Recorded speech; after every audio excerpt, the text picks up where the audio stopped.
Total July সনদের যেটা মানে স্বাক্ষর হয়েছে সেই স্বাক্ষরের ওইটাই আমরা বলবো হা বা না। তারা সুশীল সেজে আপনারা যা ইচ্ছা তাই বলবে, এটা সাধারণ জনগণকে গিলতে হবে, এটা তো আমরা কখনোই আশা করি না। ভোট কেন্দ্রে গিয়ে দুইটা ব্যালট দেখে শুধু মার্কা প্রতিনিধি সেটা দিয়ে বাকিটা দিল না, কি হবে? বিএনপি সবচেয়ে বড় সম্ভাবনা এই নির্বাচনের পরে সরকার গঠন এবং এই হ্যাঁ নায়ের গণভোট তার বাস্তবায়ন। আপনারা আপনাদের যারা ভোটার বা সাধারণ যারা ভোটার তাদের কাছে কি ক্যাম্পেইন করবেন? দেখুন, এটা একটা খুব বড় প্রশ্ন এবং ভাইটাল প্রশ্ন। এই যে 4টা পয়েন্ট দেওয়া হলো এবং সেখানে পড়তে আমি দেখলাম একটা ফেসবুকে স্ট্যাটাস, একজন প্রখ্যাত সাংবাদিক তিনি একটা স্ট্যাটাস দিয়েছেন যে তার পড়তে সময় লেগেছে এটা 4 মিনিট, বুঝতে সময় লেগেছে 4 মিনিট। তো ভোট দিতে যদি আরও 2 মিনিট লাগে বা চিন্তা করে এটা 6 মিনিট। তো একটা ভোটার যদি শুধু একটা মানে এই হানাতে যদি 6 মিনিট চলে যায়, আর আরেকটা যেটা সংসদ সদস্য মানে ব্যালট, ওইটাতে যদি আরও 3 মিনিট বা 4 মিনিট চলে যায়, তাহলে 10 মিনিট। একটা ভোটার ভোট দিতে 10 মিনিট লাগবে। তো টোটাল ভোট প্রক্রিয়াটা আপনার স্লো হয়ে যাবে। স্লো হয়ে গেলে তখন যে আপনার ভোটের কাস্টিংটা কিন্তু আপনার কমে যাবে এবং সেখানে সবচেয়ে বেশি ক্ষতিগ্রস্ত হবে যারা লিডিং পার্টি, তারা ক্ষতিগ্রস্ত হবে। তো এই কারণে আমরা এটা কিন্তু বিরোধিতা করছিলাম।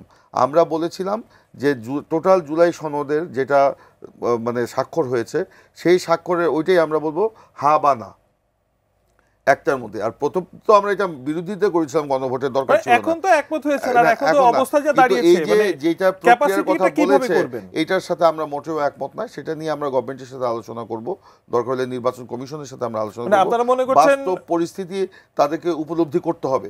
আর এটা বাংলাদেশের এখনো আপনার সাক্ষরতার হার, মানে শিক্ষিত জনগোষ্ঠীর সংখ্যা অনেক কম। গ্রামীণ যে জনগোষ্ঠী, যারা একদম গ্রামের মহিলা কিংবা আপনার পুরুষ ভোটার, তারা পড়ালেখা জানে না, আমাদের দর্শক সেটাই বলছিলেন, স্বাক্ষরও করতে পারে না। তাহলে কি এখন শুনেন, কিছু লোক আপনার কোট টাই পরা লোক বিদেশ থেকে এসে আপনার ধরেন একটা আমাদেরকে সবক দিয়ে চলে গেল। চলে যাওয়ার পরে সাধারণ মানুষের সাথে তাদের তো কোনো সম্পর্ক নাই। সাধারণ মানুষের সাথে তো আমাদের সম্পর্ক, সেই সম্পর্ক আমরা তো জানি যে সাধারণ মানুষের সুবিধা অসুবিধা কি, সেটা বুঝেই তো আমরা রাজনীতিটা করি, সেই বুঝেই তো আমরা আমাদের অ্যাক্টগুলো মানে আমাদের প্রতিক্রিয়া বা আমাদের প্রক্রিয়াগুলো চালাই। এখন ওনারা বিদেশ থেকে এসে কোটটাই পরে বসে তারা সুশীল সেজে আপনারা যা ইচ্ছা তাই বলবে, এটা সাধারণ জনগণকে গিলতে হবে, এটা তো আমরা কখনোই আশা করি না। আর দ্বিতীয়ত যে কথাটা হলো যে এই যে প্রক্রিয়াটা, এটা জটিল একটা প্রক্রিয়া। বাংলাদেশে আরও গণভোট হয়েছে, সেটা কিন্তু হ্যাঁ না। আপনি সর্বশেষ গণভোটটা হয়েছে, আপনি জানেন যে 91 সালের পরে আমরা যখন প্রেসিডেন্সিয়াল ফর্ম অফ গভর্নমেন্ট থেকে পার্লামেন্টারি ফর্ম অফ গভর্নমেন্টে গেলাম, ব্যাপারটাকে যতটা সহজে সম্ভব সেটা উপস্থাপন করা হয়েছে, সহজ ছিল।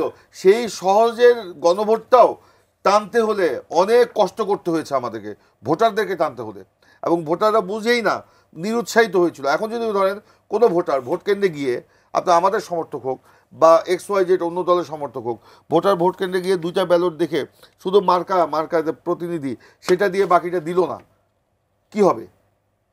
সেটা কি হবে? বাকিটা এমনি খালি ফেলে দিয়ে চলে আসলো, কি হবে?